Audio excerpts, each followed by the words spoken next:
नमस्कार मंडळी.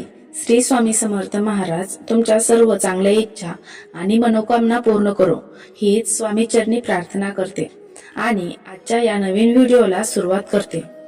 मंडळी, आजचा विषय खूपच खास आहे, कारण आज आपण बोलणार आहोत कलश स्थापनेतील नारळाबद्दल. कलशावर ठेवलेल्या नारळाने जर काही खास संकेत दिले तर समजून जा की साक्षात महालक्ष्मीचा वास तुमच्या घरात आहे. कलशातील नारळ उभा फुटल्यास, नारळ आपोआप तडकल्यास, नारळ आतून खराब निघाल्यास, नारळाला कोंब फुटल्यास, या सर्व गोष्टींचे नेमके अर्थ काय असतात? देवी लक्ष्मी आपल्याला कोणकोणते संकेत देत असते आणि अशा संकेतांनंतर आपल्या घरात कोणकोणत्या शुभ घटना घडू शकतात? तसेच लक्ष्मी प्राप्तीसाठी काही प्रभावशाली श्रीफळाचे उपाय सुद्धा आपण आजच्या या व्हिडिओमध्ये पाहणार आहोत. त्यामुळे हा व्हिडिओ शेवटपर्यंत नक्की पहा. चॅनलवर नवीन असाल तर सबस्क्राईब करा, व्हिडिओला लाईक करा आणि कमेंटमध्ये जय महालक्ष्मी असं नक्की लिहा. मंडळी, कलश स्थापनेला अनन्यसाधारण महत्व आहे. शास्त्रामध्ये सांगितलं जातं की विना कलश स्थापन देवघर देखील नसावे. म्हणजेच कलशाशिवाय पूजेला पूर्णत्व येत नाही. महालक्ष्मीच्या पूजेला कलश स्थापना केली जाते आणि प्रत्येक धार्मिक पूजेमध्येही कलश स्थापना केली जाते. तसेच कोणत्याही धार्मिक विधीसाठी नारळाला इष्ट स्वरूप प्राप्त होते. लक्ष्मी, गणपती, विष्णू यांचं स्वरूप म्हणून श्रीफळ पूजनीय मानलं जातं. म्हणूनच कोणतीही पूजा ही नारळाशिवाय पूर्णत्वास जात नाही. मंडळी, अनेकांच्या देवघरामध्ये कायमस्वरूपी कलशावर नारळ स्थापन केलेला असतो आणि अनेकदा असं होतं की या नारळाला सतत कलशातील पाणी मिळाल्यामुळे त्याला कोंब फुटतो. काही वेळा हा कोंब मोठा होऊन त्यातून चक्क नारळाचं रोप उगवायला लागतं. देवघरातील नारळाला कोंब फुटणे हा अतिशय शुभ संकेत मानला जातो. अध्यात्मामध्ये नारळाला कोंब फुटण्याकडे सकारात्मक ऊर्जा आणि प्रगतीचे चिन्ह म्हणून पाहिले जाते. काही संदर्भानुसार नारळामध्ये लक्ष्मीचा वास असल्यामुळे एखाद्या शुभ प्रसंगी नारळाला कोंब फुटणे म्हणजे साक्षात लक्ष्मीचा वरदहस्त मानला जातो. मंडळी, नारळाला धार्मिक दृष्टिकोनातून खूपच महत्व दिलं जातं. शास्त्रानुसार नारळाला श्रीफळ असं म्हटलं जातं, म्हणजेच श्री लक्ष्मीचं फळ. नारळ फोडल्यावर त्यातून जे पाणी येतं ते अमृता समान मानलं जातं. म्हणूनच नारळ पूजा, यज्ञ, हवन, प्रसाद या सर्व ठिकाणी वापरला जातो. नारळ फोडणे हे शुभतेचे प्रतीक आहे. त्याचा अर्थ असा की आपण आपला अहंकार, गर्व आणि नकारात्मक विचार तोडत आहोत. म्हणूनच कोणत्याही शुभ कामाच्या सुरुवातीला नारळ फोडला जातो. आता मंडळी, कलशातील नारळाबद्दलचे काही खास संकेत पाहूया. पहिला संकेत म्हणजे नारळ उभा फुटणे. नारळ उभा फुटला म्हणजे देवाने कौल दिला आहे असं म्हटलं जातं. अनेक नारळ फोडल्यानंतर एखादाच नारळ उभा फुटतो, म्हणून तो शुभ संकेत मानला जातो. दुसरा संकेत म्हणजे नारळ आपोआप तडकणे. मंडळी, जर नारळ आपोआप तडकला तर समजून जा की घरावर येणारं संकट नारळाने स्वतःवर घेतलेलं असतं, म्हणून तो स्वतः तडकतो. त्यामुळे हा संकेत अत्यंत शुभ मानला जातो की तुमच्या घरावर आलेले संकट टळले आहे. तिसरा संकेत म्हणजे नारळ खराब निघणे. मंडळी, पूजेत अर्पण केलेला नारळ वाईट निघाला तर त्याचा अर्थ काही अशुभ होतो असं नाही. उलट नारळ खराब होणे शुभ मानलं जातं. आपल्या भाषेत त्याला नारळ पावला असंही म्हटलं जातं. अनेक लोकांना वाटतं खोबरे खायला मिळाले नाही, पैसे वाया गेले, पण असं वाटू नये, कारण तो नारळ तुमच्यावर येणारे दोष, संकट, नकारात्मकता स्वतःवर घेतो असंही मानलं जातं. म्हणूनच नारळ खराब निघाल्यावर लोक दुसरा नारळ फोडतात आणि आनंदाने पूजेला पुढे चालू ठेवतात. चौथा संकेत म्हणजे नारळाला कोंब फुटणे. मंडळी, देवघरातील किंवा कलशावरील नारळाला कोंब फुटला तर समजून जा की देवी शक्तीचा वास आहे. आपल्या कुलदेवीची आपल्यावर खूप कृपा आहे आणि हा संकेत भविष्यात आर्थिक स्थिती सुधारण्याचा, प्रगतीचा, सुख समृद्धी वाढण्याचा मानला जातो. म्हणूनच घरामध्ये कुलदेवीच्या नावाने कलश स्थापन करणे अतिशय शुभ मानलं जातं. मंडळी, आता लक्ष्मी प्राप्तीसाठी काही प्रभावशाली श्रीफळाचे उपाय पाहूया. पहिला उपाय, गरिबीपासून मुक्ती मिळवण्यासाठी एका नारळाला सिंदूर लावून मौली किंवा लाल धागा बांधावा.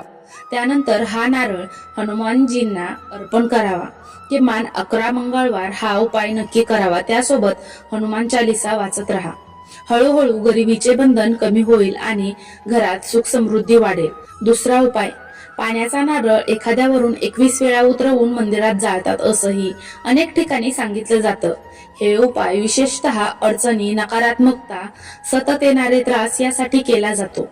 तुम्ही दर मंगळवारी किंवा शनिवारी हा उपाय करू शकता. त्यामुळे मन शांत होतं, घरातील वातावरण हलकं होतं आणि संकट कमी होतात असं मानलं जातं. तिसरा उपाय, लघु नारळाचा. मंडळी, लघु नारळ हे इतर नारळांपेक्षा थोडे लहान असतात. पूजन सामग्रीच्या दुकानात हे सहज मिळतात. एका चौरंगावर 5 लघु नारळ स्थापित करावेत. प्रत्येक नारळावर केशराचा टिळा लावावा आणि 27 वेळा ओम श्रीम ह्रीम श्रीम या मंत्राचा जप करावा. त्यानंतर हे सर्व नारळ एका लाल कपड्यात बांधून तिजोरीमध्ये ठेवावेत. हा उपाय धन लाभासाठी आणि लक्ष्मी कृपेसाठी प्रभावी मानला जातो. मंडळी, शेवटी देवघरातील आणखी काही दैवी संकेत सांगते. आपण देवघरामध्ये रोज पूजा करतो आणि देवतेला वाहिलेलं फूल जर अचानक खाली पडलं तर तो शुभ संकेत मानला जातो की देवी शक्ती तुमच्या घरात आहे. तसेच कधी कधी अगरबत्ती लावलेली नसतानाही घरात अचानक अगरबत्तीचा किंवा धुपाचा सुगंध येतो. हा सुद्धा एक दैवी संकेत मानला जातो. अशा वेळी मन स्वच्छ ठेवा, सेवा करा, भक्ती करा, कोणाची निंदा करू नका. कारण देव परीक्षा बघतो पण साथ कधीच सोडत नाही. मंडळी, आता मी तुम्हाला आणखी काही खूप महत्वाचे आणि अनुभवातून आलेले संकेत सांगणार आहे जे अनेक भक्तांच्या घरात प्रत्यक्ष घडलेले आहेत. आणि हे संकेत दिसले की समजून जा, माता लक्ष्मी आणि दैवी शक्ती तुमच्या घराकडे लक्ष देत आहे. पहिला संकेत, पूजा करत असताना दिवा अचानक तेजस्वी होणे. म्हणजे तुम्ही दिवा लावला आणि काही वेळाने तो दिवा अचानक जास्त उजेड देऊ लागला किंवा त्याची ज्योत स्थिर होऊन उंच झाली तर हा खूप शुभ संकेत मानला जातो. कारण दिव्याची ज्योत ही सकारात्मक ऊर्जेचे प्रतीक आहे. ज्योत स्थिर असेल तर घरात स्थिरता येते आणि ज्योत उंच झाली तर समजून जा की तुमच्या घरात प्रगतीचे मार्ग उघडत आहेत. दुसरा संकेत, देवघरात अचानक शांतता वाटणे. मंडळी, अनेकदा असं होतं की आपण देवघरात बसतो आणि अचानक मनावरचं ओझं हलकं होतं, मन शांत होतं, डोक्यात चाललेले विचार थांबतात आणि एक वेगळीच शांती जाणवते. हा संकेत खूप महत्वाचा आहे कारण जिथे दैवी शक्तीचा वास असतो तिथे मनाला शांतता मिळते. म्हणूनच अनेक लोक म्हणतात देवघरात बसल्यावर मनाला बरं वाटतं. ही भावना म्हणजेच दैवी कृपेचा अनुभव आहे. तिसरा संकेत, देवघरातील वस्तू जागेवरून हलल्यासारख्या वाटणे. काही वेळा तुम्हाला असं वाटतं की देवाजवळ ठेवलेली फुलं, हार किंवा नैवेद्याची वाटी जरा हलली आहे किंवा देवासमोर ठेवलेलं फूल एका बाजूला सरकलं आहे. मंडळी, याला घाबरायचं नाही कारण अनेक भक्तांच्या अनुभवात हे आलेलं आहे. हा संकेत म्हणजे देवतेची उपस्थिती मानली जाते. विशेषतः तुम्ही त्यावेळी मनापासून प्रार्थना करत असाल तर असे संकेत येतात. चौथा संकेत, घरात पैशाची अडचण असतानाही अचानक कुठून तरी मदत मिळणे. मंडळी, हे सर्वात मोठं लक्ष्मीचं लक्षण आहे. कधी कधी घरात परिस्थिती खूप कठीण असते, पैसे थांबलेले असतात, खर्च वाढलेला असतो आणि अचानक कुठून तरी मदत मिळते. एखादं अडकलेलं काम होतं, एखादी रक्कम परत मिळते किंवा कुणी मदत करतो. हे सर्व योगायोग वाटतात पण अनेक वेळा ही लक्ष्मीची कृपा असते. कारण लक्ष्मी जिथे वास करते तिथे अडचणीच्या काळातही मार्ग निघतो. पाचवा संकेत, स्वप्नामध्ये लक्ष्मी, विष्णू किंवा स्वामी महाराजांचे दर्शन होणे. मंडळी, अनेक भक्तांना स्वप्नात कमळ, सोनं, पांढरे फूल किंवा देवीचे दर्शन होतं. काही जणांना स्वामी महाराज स्वप्नात दिसतात आणि उठल्यावर मन खूप प्रसन्न वाटतं. हा संकेतही शुभ मानला जातो कारण स्वप्नातून देवता आपल्याला धीर देतात, मार्ग दाखवतात. म्हणून अशा स्वप्नानंतर लगेच सकाळी देवघरात दिवा लावून जय महालक्ष्मी किंवा श्री स्वामी समर्थ असा नामजप करावा. आता मंडळी, लक्ष्मी कृपा टिकवण्यासाठी काही छोट्या पण खूप महत्वाच्या गोष्टी मी सांगते. पहिली गोष्ट, देवघर स्वच्छ ठेवा. रोज देवघरातला दिवा, अगरबत्ती आणि थोडं पाणी तरी अर्पण करा.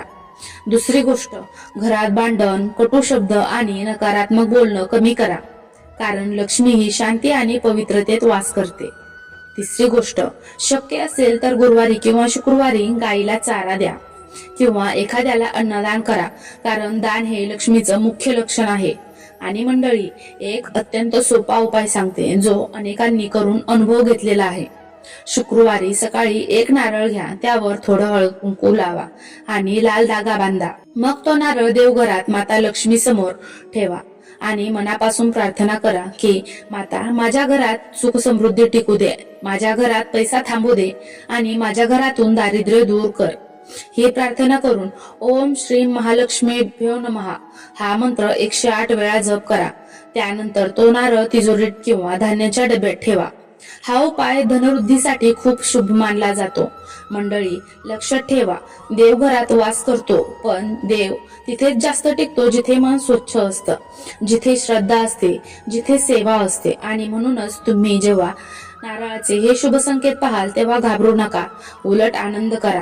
कारण हे संकेत तुमचं घर योग्य मार्गावर आहे, तुमच्या घरात सकारात्मकता आहे आणि माता लक्ष्मीची कृपा तुमच्या घरावर आहे असं सांगतात. मंडळी, आजच्या व्हिडिओमध्ये आपण कलशातील नारळाचे संकेत, नारळ उभा फुटणे, नारळ आपोआप तडकणे, नारळ खराब निघणे, नारळाला कोंब फुटणे यांचे अर्थ पाहिले. तसेच लक्ष्मी प्राप्तीसाठी प्रभावशाली श्रीफळाचे उपाय सुद्धा पाहिले. जर तुम्हाला हा व्हिडिओ आवडला असेल, माहिती उपयुक्त वाटली असेल तर व्हिडिओला लाईक नक्की करा. हा व्हिडिओ जास्तीत जास्त लोकांना शेअर करा आणि चॅनलवर नवीन असाल तर चॅनलला सबस्क्राईब करा. धन्यवाद. श्री स्वामी समर्थ. पुन्हा भेटूया अशाच एका नवीन माहितीपूर्ण व्हिडिओमध्ये.